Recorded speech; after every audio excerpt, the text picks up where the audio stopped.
Welcome to Silver Screen Test. I'm your host, Barrientos. How much do you know about the movies? We're about to find out how much our contestants know, and they're playing for some wonderful prizes, including these DVDs for Shallow Hal, Crash, and Something About Mary. And that's actually a signed poster for Resident Evil Extinction. It's got Ashanti and Ali Larter and Mila Jovovich's signature on there. So and she got her very own sweaty Ukrainian hands on it herself. So. Glad to have that. So let's meet our contestants. First we have Bill Cruz, a manager from Severn, Maryland, and you actually went to a film school for 1 year. Yeah, I spent a year in film school at the University of North Carolina, had the opportunity to direct and work on a couple of short films, and also met Eva Marie Saint, who came and gave a workshop to us. And it was only 1 year because? They rolled some of their programs into their School of Journalism, and I was more interested in fiction filmmaking, so of course I wound up being a manager. Okay. Welcome, Bill. Next up is Craig Mackey, who's a computer programmer from Columbia, Maryland, and friends do something special with the Academy Awards ceremony every year? Yes, we get together on Academy Award night and we watch the whole program, and we cook dinner, and we cook 5 dishes themed off the 5 movies nominated for Best Picture that year. And then this past year was some interesting... Yes, this year we had No Country Fried Steak for Old Men and baked Juneau, Alaska for dessert, and our drinks this year were There Will Be Bloody Marys. All right, thank you, Craig. And finally we got Jeff Amoros, who's a journalism major at the University of Maryland, and you like to play pub trivia? Yes, I do. I'm a big pub trivia player. Head down to the Tombs down in Georgetown with got a solid group of about 6 to 8 people who will go down, including my girlfriend, who's typically a much better movies player than I am. So it's going to be an interesting day today. Yeah, but she's out there because, well, we'll see. But all right, so we'll start you off in this first round.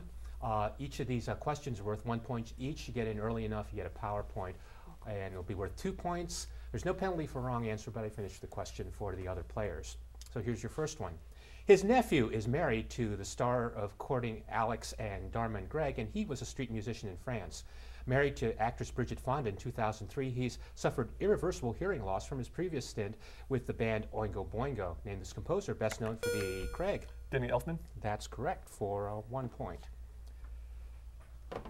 All right. The Lumiere brothers shot one head-on in La Citoyenne, and legend says the audience, Craig. A train. That is correct, and you get a bonus PowerPoint for 3, and yeah, they thought that they were in mortal danger because it was so realistic, at least in those days. Comedian Donald O'Connor portrayed him in the big screen biography. In Our Hospitality, he played Willie McKay, a man of the 1830s who goes to the country and finds himself in the middle of a feud modeled on the Hatfields and McCoys, named the silent movie star and director known as the Great Stone Face. Bill? Buster Keaton. That's correct for 1 point. He wrote most of his movies, including The Adventurer, where he played an escaped convict who ingratiates himself with a rich family. He won 2 honorary Academy Awards, but only 1 competitive Oscar, sharing the 1952 award for Best Original Song for Limelight. Name this, Jeff. Bernstein? No, I'll finish the question. Name the silent movie icon who wrote, directed, and starred in The Gold Rush, The Great Dictator, and Bill? Chaplin. That's right, for 1 point, and that puts you to 2. With the original working title of Head Cheese, the idea came to the writer, producer, director while thinking about how to escape from a crowded hardware store. Of the film's 4 young victims, 2 are dispatched with a sledgehammer, 1 with a meat hook, and only 1 with a title tool. Name this, Craig. Saw. No, I'll finish the question. Name this classic 1970s horror film where, Bill? The Texas Chainsaw Massacre. That's correct. And that puts you up to 3. And that'll end the first round. We'll have the category round up next. So stay tuned.